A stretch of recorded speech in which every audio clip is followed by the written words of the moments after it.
we find ourselves caught up in the same current, in the continuation of the same fight, and we thank God. That we are being persecuted is obvious. How could we not be persecuted? We are the only ones to be excommunicated. No one else is.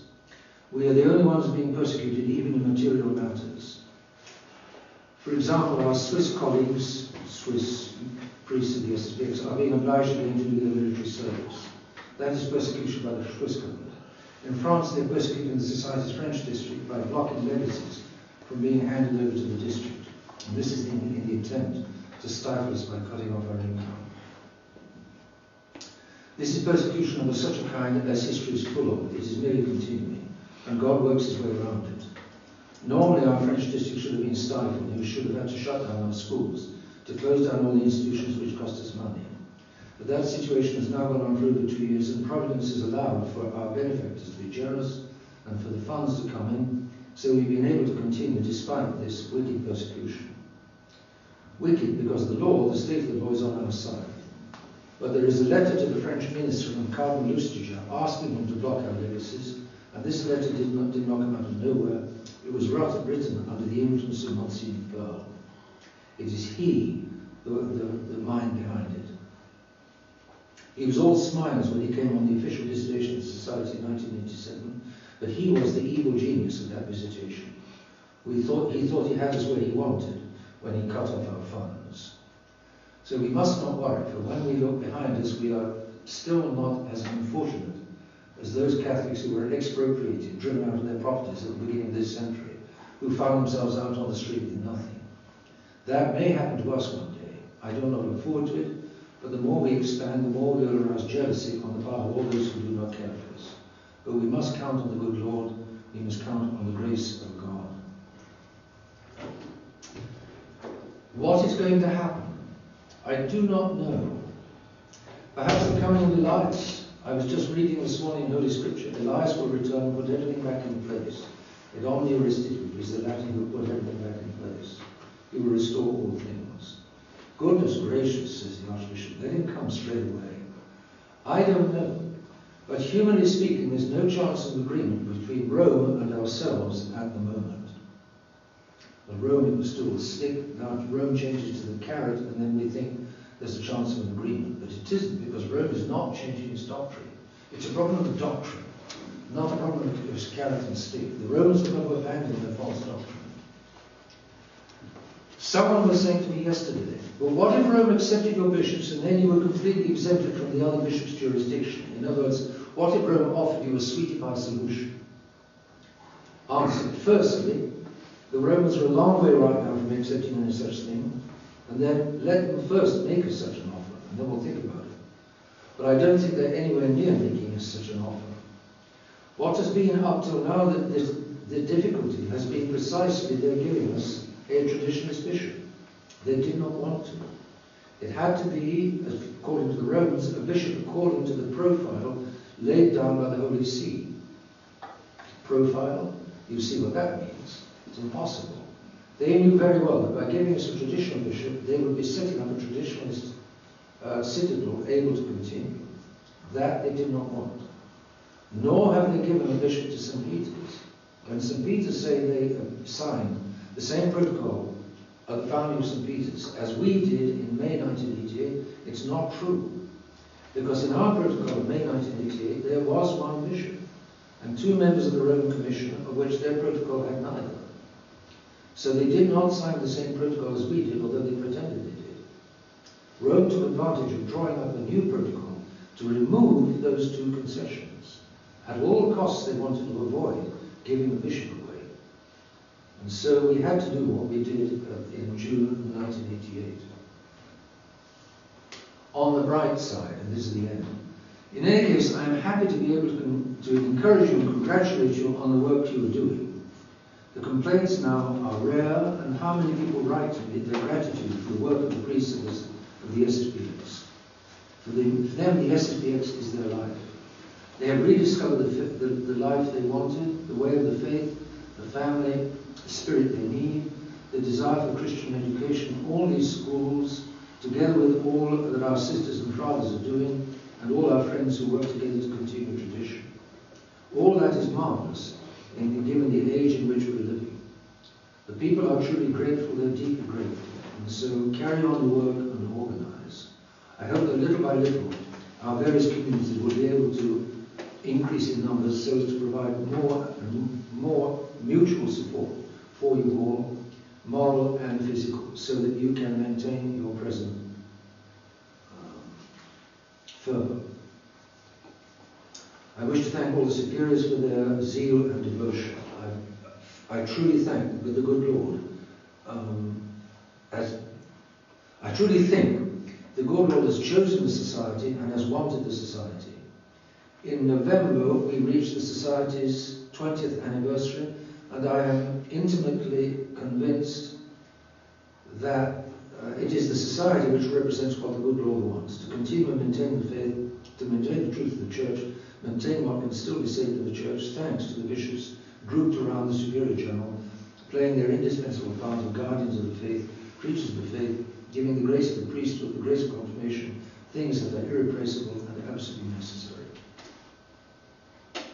So all of that is highly consoling. I think we should thank God, and we should enable it to carry on, so that one day people are forced to recognise that although the visitation of 1987 bore little fruit, yet it showed that we were there and that good was being done by the society, even if the Romans did not wish to say so explicitly outside of our circles after their visitation. That was before the consecrations. The deal was that the Romans would be able to go all over the world, and they were admitted in, Roman visitors were admitted into all houses of the society to check what the society was up to, and then go back and report to Rome. And they visited lots of houses, and they said, this is good work, this is good work, this is good work. And then they got back to Rome and then said, it's bad work, bad work, bad work. The Archbishop said, what can you do with people like that? When they got back to Rome, they came back under the Roman pressure, and they could not go on approving of what the society does the moment they got back to Rome. However, one day they will be obliged to recognise that the society represents a spiritual force and the strength of the faith which is irreplaceable, and which they will have, I hope, the joy and the satisfaction to make use of, but when they have come back also to the traditional faith. Let us pray for the Blessed Virgin, let us ask Our Lady of Fatima for all our intentions on all the pilgrimages we make in various countries, that she may come to the aid of the society, that it may have numerous vocations. Obviously we would like to have some more vocations. Our seminaries are not filled. We would like them to be filled. However, with the grace of God it will come. So once more, thank you, and please pray for me that I die a good and holy death, because I think that's all that I still have to do. So, that's the Archbishop. You can see his spirit, and you can see, there's a basic humility there. He's not setting himself up as bee's knees or gas whiskers or anything like that. He's not boasting about the society at all. Any questions before we leave that particular conference of the Archbishop? Yes. What do you think the Archbishop meant when he said complaints now are rare? Well, the people are not writing to him to complain about the way his priests are behaving. Right. So, he's not getting so many complaints as maybe he did. There were complaints before. There were complaints before, yes. Yes. People used to say, I remember once saying, your priests are so young. He said, what can I do? All the old ones leave me. I said, well, you have to do what you can with what you got. And, that's what he did. We have to do with the bishop early we have. Bishop Titian visited Williamson to talk and discuss in April, I think it was. And Bishop Titian said he prays about what he's doing. He believes in what he's doing. So, I think he's misguided. I think he's seriously misguided. But, it's understandable, because he's wanting to go the way of so many others before him. It's wrong, but there it is. Any other questions? Right there. My Lord, is there any possible outcome that would lead to priests within the society having this fascination with Concilia Rome being motivated to leave the society without taking the society with them, as it were? Is there any possibility that most favourable of outcomes could actually arise, whereby the society would be purified doctrinally, yet not destroyed? I understand. If the devil has anything to do with it, no. Because what the devil is telling these people is that they must control the society, that the society is a very good thing, it's done great work, it's the legacy of the Archbishop, and we must continue the work of the Archbishop by being open to Rome and by welcoming Rome, like the Archbishop himself did up until the consecrations. The Archbishop was always trying to get back with the official church, and that's what we should do. And we must not leave the society in the hands of all of these retrogrades and nasty people who want to spit in Rome's face. You get the scenario. That's what the devil is telling them, and therefore for them it's a matter of honour and a matter of duty to take the society with them, take the whole, as much of the society as possible, except for a few retrogrades and unconvertible retrogrades and neo-Nazis. Those we can leave behind. But the rest, as many as possible, we must bring with us back towards Rome and back in with Rome, because if only we get back into Rome, we'll be able to convert Rome and change the whole situation of the church. It's shocking how sincerely they believe in the cause. They really are. They're not duplicitous. They really wholeheartedly believe in this. That's what I think Bishop Tisi says about Bishop Foley. Yes. And the fact that so many of them believe in the possibility of a conversion of Rome through their own. You may remember that in Bishop Foley, in his letter answering the letter of the three bishops, you remember he said he accused the three bishops of being unreal and being not unsupernatural. He accused of lack of reality, lack of realism, and lack of supernatural. He's convinced he's in reality. He goes down to Rome and he sees little details here of return tradition, a desire for tradition. He puts it all together, and in his own mind it amounts to a real movement in Rome back towards tradition. He's leaving out of account the Freemasons and the fact that they are firmly and deeply lodged inside the Vatican. And, they're not going to roll over and play dead. They've taken hundreds of years to infiltrate the church, to infiltrate the Vatican, to get their hands on the levers of power. They're not going to give up. But somebody like Bishop Foley does not believe in conspiracies or doesn't take them really seriously.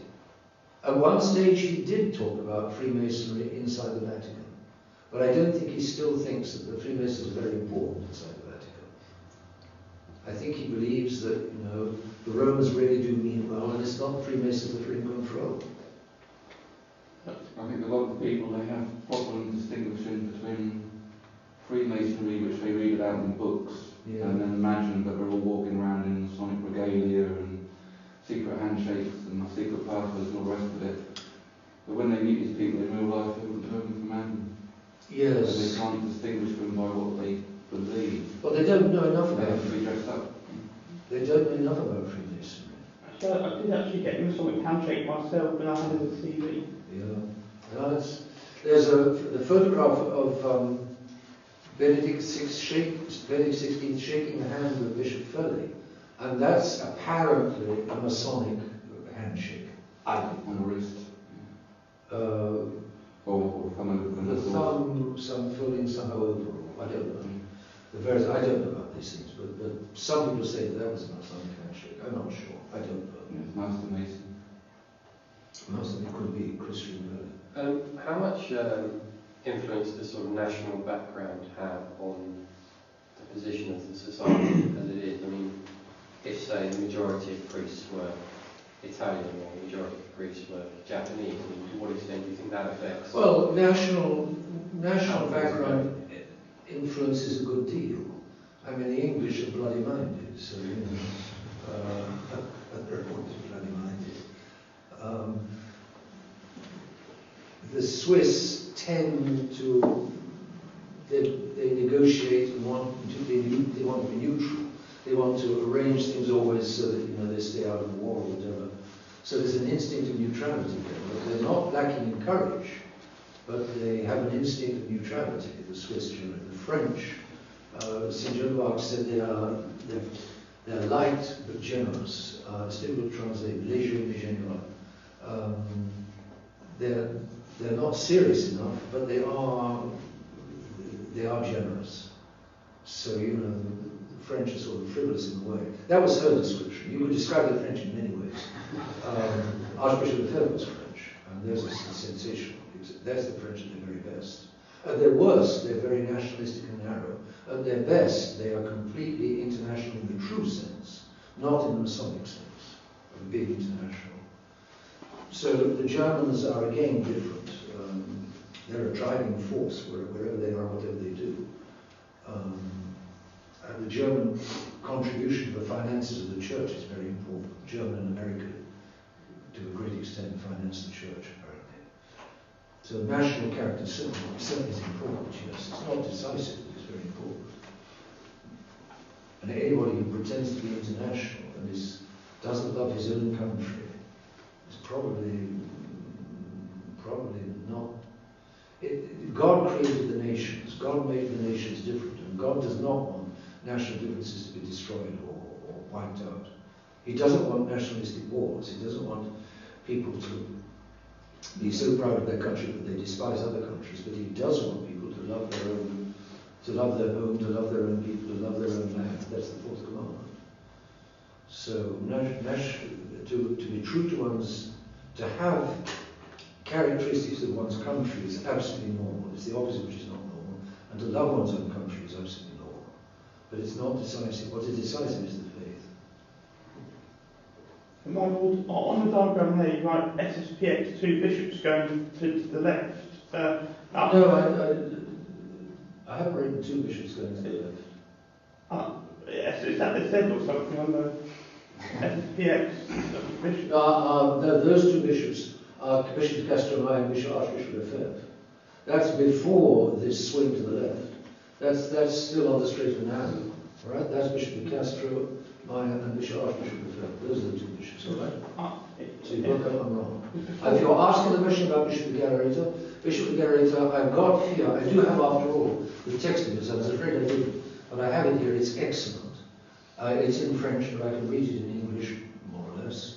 And maybe that's the next thing we'll have a look at. We'll have a look at 1 or 2 more answers of Archbishop Lefebvre, and then I think we'll go through Bishop Garreta because it's excellent. So that'll be the answer, which you're implicitly asking. Is it 2 against 2 against 3 against 1? That's what you're asking, isn't it? It is, yes. Exactly. And I think the question then is Bishop Garreta, and I will answer with that. Okay. Alan. I forgot what I was going to say now. Old age. It'll come back to me. All right. Anybody else? Anything? Okay. Oh, yeah, sorry, I've remembered now. Okay. What does Bishop Fellet say, or people who think like him, when Yes. you put texts like you've just read out to Archbishop Lefebvre? Okay, that's a good question. The answer is that the Archbishop said things in one going one way and going the other. Because, like all Catholics ever since Vatican II, he's torn between truth and authority. There's the truth of the faith on one side, and then there's this crazy Rome on the other. But the Romans are the authorities of the church. Even though they've got these crazy ideas, they're still the authorities of the church. There isn't another pope. There aren't other cardinals. These are the cardinals and the pope and the bishops. And so the Archbishop never lost his sense of these officials being the officials of the church, even though they're crazy. And therefore, the Archbishop always wanted to not be cut off, condemned, and slammed by these church authorities, even though they're crazy, because they're still the authorities. So he was torn. He went towards them because they're authorities, he pushed away by their nonsense. Back towards, the Archbishop went backwards and forwards to quite an extent, as I say, until 1988. Then his mind cleared, and then he talks about the church authorities in the way that you've heard, and it's clear that there's nothing to be done with these people. But until then, right up to the last moment, he hoped that something could be done with them. And therefore, if you had Bishop Philip here and now, he would give you all of those quotes of the Archbishop in the other direction. The Archbishop saying that he wanted to come to some kind of understanding, if he possibly could, with the Roman authorities. So there are those quotes.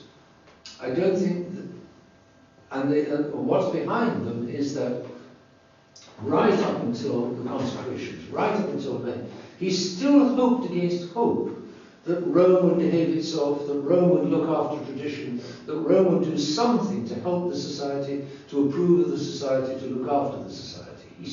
He hoped and hoped and hoped, because it would have meant so much if the mainstream church had given its backing and approval, or some kind of backing and approval, to the society. Therefore he strove for it, even though they're not. But what happened in May was that when he was in direct contact with Cardinal Ratzinger and negotiating for a bishop, negotiating for some help of Rome to ensure the survival of the society, because he was soon going to die, and he died in fact 2.5 years later. Since he knew that death was coming, he could not leave this abandoned society. He had to do something for it. So he went to the very, very limit in negotiating with the Romans. And still the Romans said no. The Romans said, no, you can't have a bishop, you can't. So then the Archbishop said, okay, that's it. That's it. From now on, it's no longer diplomacy. From now on, it's doctrine. And there's a famous quote when he says, if the Romans want to pick up contact with us again, suggesting that it's not for the society to try to contact Rome again. And that's exactly what happened. With conferences like the one I just read to you, the society didn't go back to Rome. For 12 years, it stayed away from Rome. And it flourished, because the Romans are crazy. But the Romans, after seeing from the Jubilee that the stick was not working, that the excommunications had not finished off the society, the excommunications had in anything made the society flourish, then the Romans said, now we've got to start the carrot. And they started the carrot. And the carrot's been for them much more efficacious than the stick. So the Romans are still and always working against the society, but the Archbishop understood that. And from the consecrations onwards, you get no more quotations about wanting to go with the society. So what people who are against an agreement, a practical agreement, say is, look at the quotes. There are quotes like that of the Archbishop before, and there's a quote of 1884 where the Archbishop says, there's nothing to be done with these people. And I'll read you this one, because it answers exactly this question.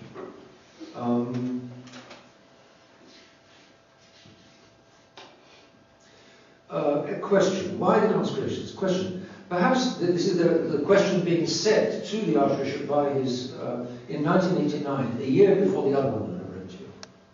Perhaps it would be good to recall why and for what purpose you took the grave decision to consecrate bishops when you knew at the time that it would cause a violent reaction on the part of Rome.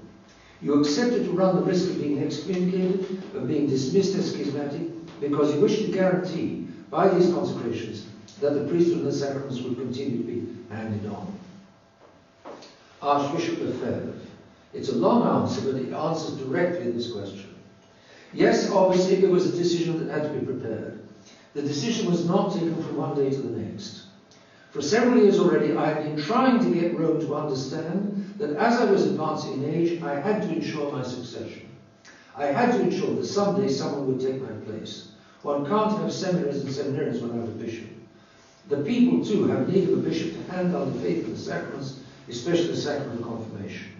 In Rome, they were very well aware of that fact. I alluded to it several times, and finally I did so in public. That was in the summer of 1987. No one in Rome can say that I took them by surprise, that they were caught unawares, or that I acted undercover. They were clearly warned several years in advance by letters and by recordings of my sermons, which they had in their hands, and by the letter which Bishop de Castro and myself had addressed to the Holy Father. I think that's 85. I think that is what actually caused a certain change in their attitude towards us. They were afraid of the episcopal consecrations, but they did not believe that I would actually do them. And then, on the 29th of June 1987, when I spoke about them in public, Cardinal Ratzinger was nevertheless a little upset. At Rome, they began to be afraid that I really would get consecrating bishops. And that is when they made the decision to be a little more open with regard to what we'd always been asking for. That is to say, the Mass, the sacraments, the pontifical services according to the 1962 Rite of John the 23rd. At that moment, it seemed that they would not make any demands upon us to go along with the Second Vatican Council. They made no mention of it, and they even alluded to the possibility of our having a bishop who would be my successor. Now, that was definitely a somewhat profound radical change on their part, and so the question arose to know what I should do. I went to Reichenbach to see the Superior General, that was Father Schmidt, and his assistants to ask them, what do you think? Should we accept the hand being offered us, or do we refuse it? For myself, personally, I told them, I have no confidence in them. 1987. I have no confidence. For years and years I've been mixing with these people. For years I've been seeing the way in which they act. I have no further confidence in them. However, I do not wish people within the society and in traditional circles to be able to say afterwards, you could easily have tried. It would have cost you nothing to enter into discussion and dialogue. That was the opinion of the Superior General and his assistants. They said, quote, you must take into consideration the offer which is being made and not neglected. It's still worthwhile to talk with them, unquote. So the Archbishop's collaborators were a little softer than he was. They had more confidence and hope in Rome than he did. He's a wise old bird. He'd been dealing with Rome for years and years. He didn't have any confidence.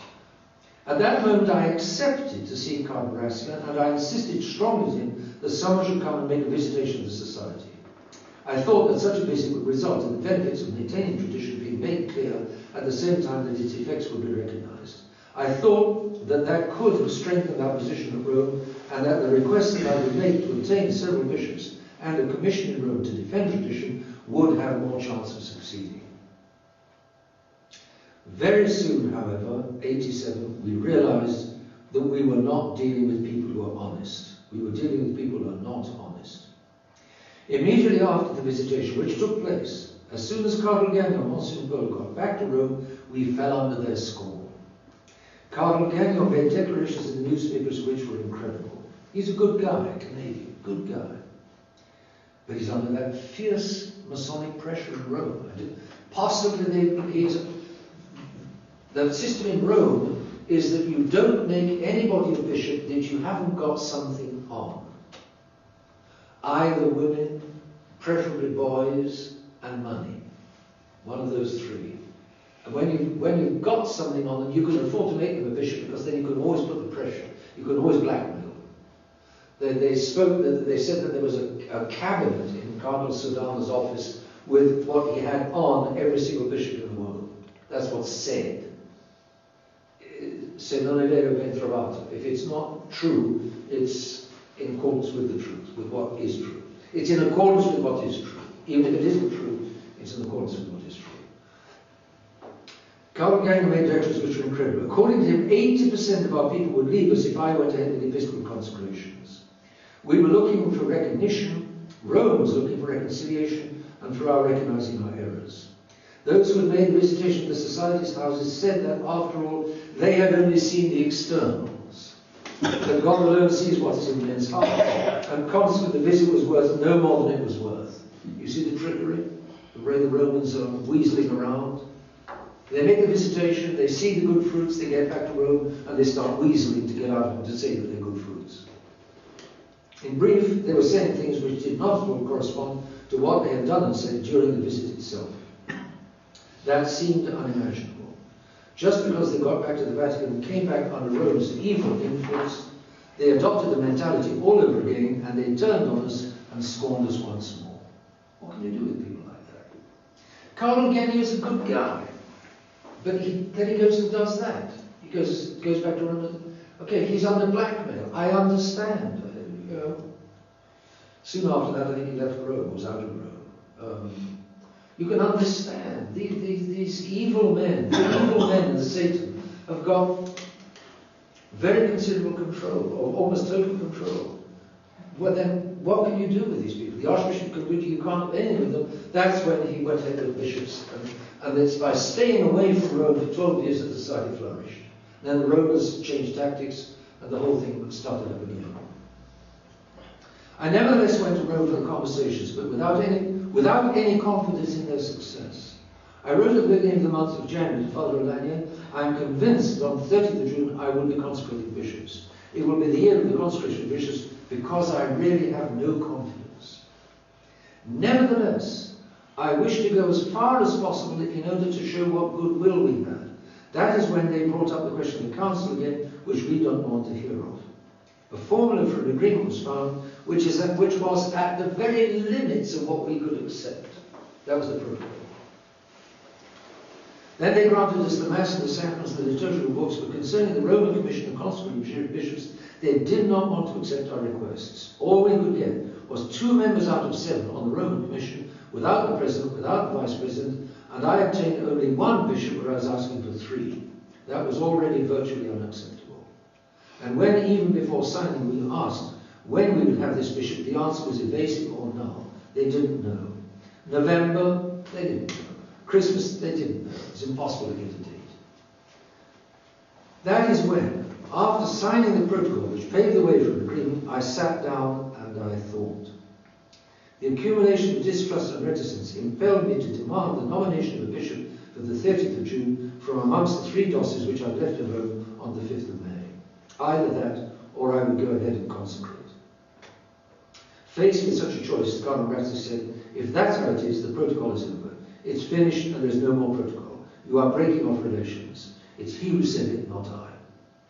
On the 20th of May, I wrote to the Holy Father telling him that I had signed the protocol, but that I was insistent upon having bishops and bishops on the 30th of June. But in fact, there was no way of coming to an agreement.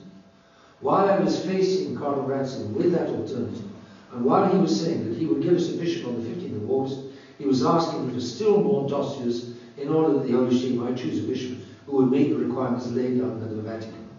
Now, where was that going to lead us? The Archbishop presented 3 candidates of his choice. And Rome says, no, we need more so that we can choose a man of our choice. You know what that would mean. In fact, there was no way of coming to agreement.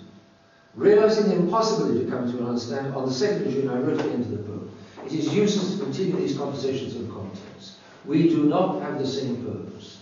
You wish to bring us round to the Council in a reconciliation, and what we want is to be recognised as we are. We wish to continue tradition as we are doing. It was over. That was when I took the decision to give the press conference of the 15th of June, because I did not wish to act in secret. There can be no durable tradition without a traditional bishop. That is absolutely indispensable. That is why the Society of St. Peter and Lefebvre are in Wonderland, because they do not have traditional bishops. So you can see his mentality.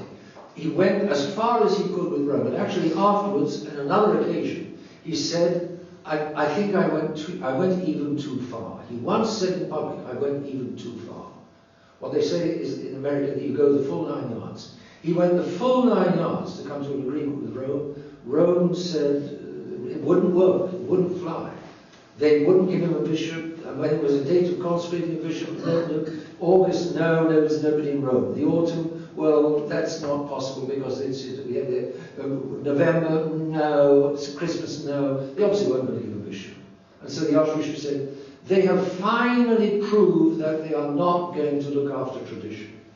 They finally proved that they're not looking after tradition. In that case, we've got to look after ourselves. So he wanted Pidocta, he gave right up to the last moment the full chance to Rome to behave itself.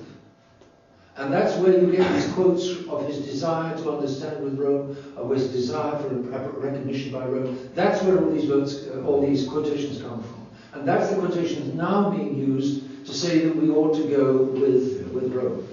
But they're not the last word on the matter. And as I said to you, from the consecrations onwards, there was no question again of the Archbishop encouraging relations or contacts with Rome.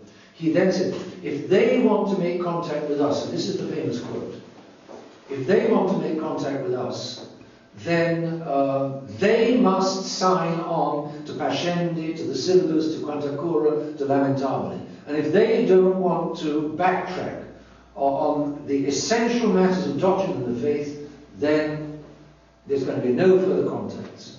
And that's what, in my opinion, Bishop Foley should have been saying to the Romans during all of this time. He should have been saying to them, and the doctrinal discussions show the complete doctrinal blockage. At that point, Bishop Foley should have said, forget it. We said, we agree, we want no practical agreement without a doctrinal agreement, because a practical agreement without doctrinal agreement is going nowhere. It's going, in fact, in the direction of reconciliation and compromise. So the Archbishop knew that it would be compromised. So he said there's going to be no. And that's what Bishop Foley should have said, in my opinion. He should have said, since the doctrinal discussions have shown once again that there's a gulf between the doctrine of Rome, of Conciliar Rome, and the doctrine of the SSPX, then I'm sorry, there will be no more contacts, no more discussions, no more anything. But instead of that, he suddenly said, well, after all, we can make some practical agreement without a doctrinal agreement. And that's when this good priest I told you about said, I'm a soldier getting up every morning and going down on the battlefield and fighting for what I knew, this whole thing is what I'm fighting for. I'm fighting to hold straight against the whole world and the whole church going crazy. And then suddenly I'm told, after all, we can go with this church which is going with the modern world, it's not so bad after all. He says, where does that leave me? Who am I fighting for, and what's the fight all about? It's my orders have been changed overnight. What's going on? And the district superiors didn't have an answer. So, you know, that's what should have happened. In the line of 1988, in the line of the Archbishop of 1988, the society, but what Bishop Foley argues is that Rome has changed. Rome is no longer conciliar in the same wicked sense. That's what he thinks. That's what he apparently sincerely thinks. There's the rub, says Hamlet. That's the point. Has Rome changed or has Rome not changed? If Rome had changed since 1988, you might argue for a practical agreement without a doctrine. Because if Rome has shifted on doctrine, if Rome is coming back to the real doctrine, then it would be a practical agreement with a doctrinal agreement. But there's still absolutely no doctrinal agreement. The very latest proposition of Rome, which was, I think, last week or a week ago, 2 weeks ago, a week or 2 weeks ago, the very last demand of Rome was that the society should accept the doctrine of the council. We're back to square one. Crazy. It is crazy. Circle. We're going around in circles. And, you know, in my opinion, Bishop Foley should realise he's being run around in circles by these Roman foxes. I said back in 2000, I said they're foxes, wolves, and sharks. They are. They're controlled by the Masons are in control, and they're enemies of the faith. They're enemies of God. Some of them may be sincere. Some of them may be well-intentioned. God knows. But they're not the ones that are in control. Rome could have chosen 4 theologians who would be sympathetic with the society. Our theologians said that the 4 of them understood what the society was about. They understand this doctrinal position, but they absolutely don't accept it. Because the very foundations of their thinking are not objective. They're absolute subjectivists, and therefore, while they can imagine what this objective doctrine means, they absolutely reject it. And that's why they're planets apart. Planets apart. And that's how can you make a practical agreement with somebody else a planet at the other end of the galaxy? It's just not possible. So, well, we're nearly at a quarter past. Any other question on so far? Or on that speech of the Archbishop? All right. Well, it's too late to start. Maybe there's another answer here which I could give a start on, because there was another one I wanted. Yes, here we are. Question. Some people say yes, but Archbishop Lefebvre should have accepted an agreement with Rome, because once the Society of St. Pius X had been recognised and the suspensions lifted, the Archbishop would have been able to act in a more effective manner inside the church, whereas now he's put himself outside. That's the question. Reply. This is a doozy. Such things are easy to say. To stay inside the church or to put oneself inside the church, what does that mean? Firstly, what church are we talking about? If you mean the conciliar church, then we who have struggled against the council for 20 years, now 40 years, we have struggled against the council for 20 years because we want the Catholic Church. We would have to re-enter this conciliar church in order supposedly to make it Catholic. That is a complete illusion, said the Archbishop in 1989. That is what Bishop only hopes for. And those who think like him. They really hope to get back inside the church and then start making the church traditional. And the Archbishop says it's a complete illusion. And here's why. It is not the subjects that make the superiors, but the superiors who make the subjects. That's it. Right there. And the proof is what's going on inside the society right now. Bishop Lefebvre has had a huge influence on many priests and many laity to make them think that we can go back inside in Rome because he's the superior. He's moulding the society to think like he thinks, which is the most natural, normal thing in the world for him to do. It's the superiors that make the subjects and not the subjects that make the superiors. He's got now some subjects, some priests who are protesting against what he's saying, and he's got 3 bishops who are protesting against what he's saying. It has no effect because those are the subjects while he is the superior. He says, I am the superior, this is what the society must do, and this is what I'm going to make the society do. The superior makes the subjects and not the subjects make the superior. If the society goes back into the mainstream church, under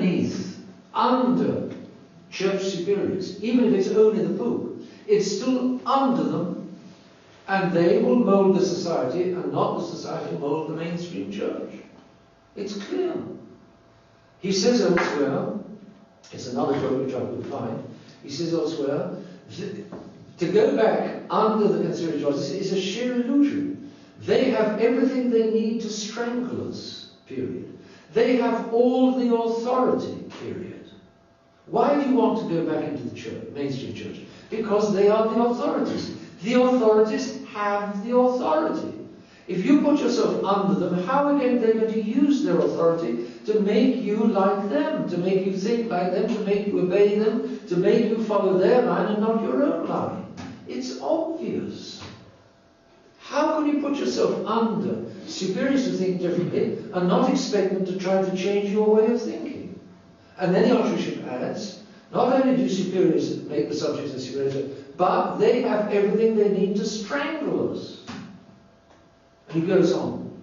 Amongst the whole Roman Curia, amongst all the world's bishops who were progressives, I would have been completely swamped. I would have been able to do nothing. I could have protected neither the faithful nor the seminarians.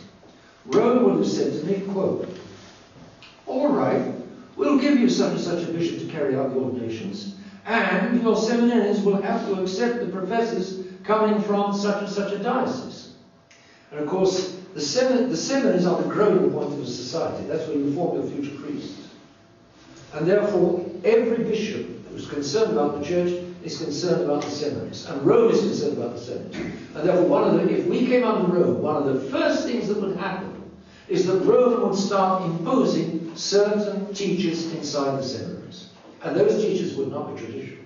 They would be at least half modernist. So that the modernist ideas would get in amongst the trad seminarians, and before you know where you are, you'll have trad modernist priests. It would be over. The Archbishop says it would be over.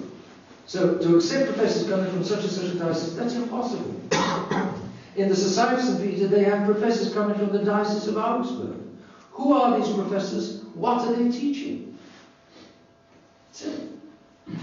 See, and that's a huge principle. And that's, if by the agreement you don't come under the conciliar authorities, then there's not really an agreement. We're still basically away from them.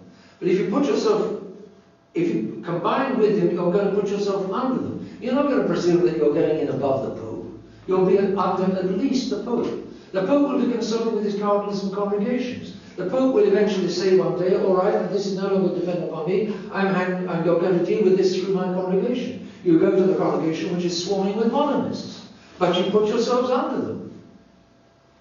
Argument. But we could get back out again. If we found that it didn't work, we could get back out again. Once you went in, everybody, well, a lot of people would be throwing their hats in the air. The problem is over, the war is over, now we're happy, now we ever... And of course, for a while, the Romans would leave. The Romans would not immediately gobble us up. They took 10 years to gobble up the Society of Peter, but they gobbled it up. They took time. They replaced the superior that the St. Peter's wanted for itself, and they put in their man in place because they had the authority. Because the St. Peter's had given them the authority. The St. Peter's were priests of the society who, after the consecrations, went to Rome and said, "We aren't agreed with Archbishop Lefebvre. We agree with you. We want to be back with you. Let us come back with you." And the Romans said, "Oh, yes. Come into my parlour," said the spider to the fly. "No problem. Come in, come in." And they didn't immediately impose this and that and the other. But after a little while, the Romans imposed, Cardinal Castrian imposed, the Roman idea of the superior that Rome wanted. And there was nothing St. Peter's could do about it. They've handed over their own control to the Romans. If the Society of Vice Men went in with the Romans, they would hand over control to the ultimate control to the Romans. And the Romans would use that ultimate control to make us follow the ideas of the council. It's as clear can be. That's why it doesn't make sense to put oneself under them. And if you don't put yourself under them, then there's no real agreement. How can you get around that? But Rome has changed. They wouldn't want us to force us towards the council. Well, then just a couple of weeks ago, they said exactly that. You're going to have to adopt you're going to have to accept the ideas of the council. Rome is bullying Bishop Foley. It's caressing him and then bullying him. Alternately, carrot stick. The poor man probably doesn't know where he is any longer. I mean, I don't know. I pity him very much because it's not an easy position to be in at all. But he's got himself into this position. He should never have been talking with Romans in the first place. And wise after the event, I now say, it was a mistake even to set the two preconditions for doctrinal discussions. The doctrinal discussions took place. They were meant to be a block if they didn't work out. They did not work out. They should have blocked. But then there's a number of priests in the society, led by Bishop Foley, who say that doctrinal discussions, or Father Pfluger, what the first assistant of the society is now saying in public conferences, what he's now saying is the doctrinal decisions, the purpose of the doctrinal decisions was to show everybody where they are and what they think. Now, the purpose of the doctrinal decision wasn't to arrive at some kind of agreement. It was to so that everybody knew where everybody stands. But once everybody knew where everybody stands, then the way is open for practical agreement. Father Pfluger is saying that in public. You know,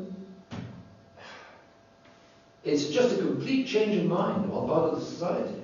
Do you think, my Lord, that having been used to the carrot for a number of years now, yes, there's quite a bit of fear about the return of the stick? There was that comment, wasn't there, about seeking to avoid an ecclesial rupture of pain? Yes. I mean, the Romans have said, we've got a nice offer to make you, but if you don't accept it, we're going to excommunicate you.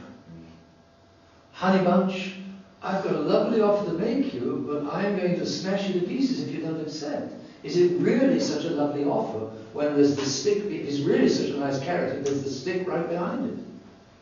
I mean, come on. Use your common sense. These guys are not out for our good. Not at all. Michael?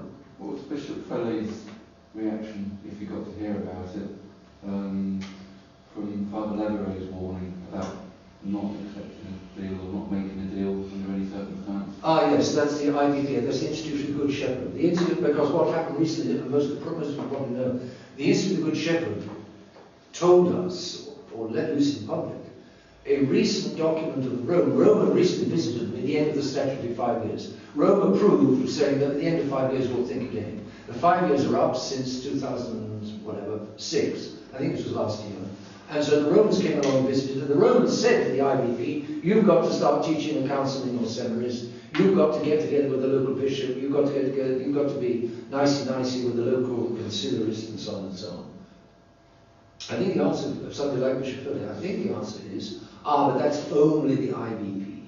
The IBP have no bishops of their own, they've not got 500 priests, they're nothing like as strong as we are. we are strong and we will resist, and we won't forego Concilia. And Benedict has given us a guarantee. He's given me a personal guarantee. Is it what he says? Oh, I'm sure that would be it. Yes, that's the Like line. the IVP were given an official written guarantee. That's it. That's it. But I mean, the guarantees are not worth the paper they're written on with these characters. Exactly. The end, for them, the end justifies the means, Christian. Would this society be in such trouble if the Superior General was not a bishop and was just a priest? I think the combination of Superior General with being both Superior General and Bishop gives him a prestige and a power which is dangerous. I do not know of the Archbishop saying there should be no bishop made Superior General. I don't think he said that. What he did say is that it doesn't matter if a layman is the Superior General. That's what he did say. That's why he didn't make Father Schmidberger a bishop. For 6 years, for 6 years from the consecrations until the end of Father Schmidberger's term, Father Schmidberger was a priest in command of 4 bishops. And the Archbishop said, there's not a problem with that, because that's what they used to have in the Holy Ghost Fathers. In Africa, we had a number of bishops to make sure ordinations and confirmations all over the place, but the Superior General was a layman, was a priest. So that's not a problem. But I don't think the Archbishop ever said, I stand to be corrected, but I don't think he ever said that the Superior General mustn't be a bishop. But it's not wise. It may be not wise for the Superior General to be a bishop, because then he has both the superiorate and his episcopate, and it's a heady combination. It's a powerful combination, and it may have been too much for Bishop Foley. The power may have gone to his head. I don't know. God knows. I'm not judging, but it might be wise not to have a bishop.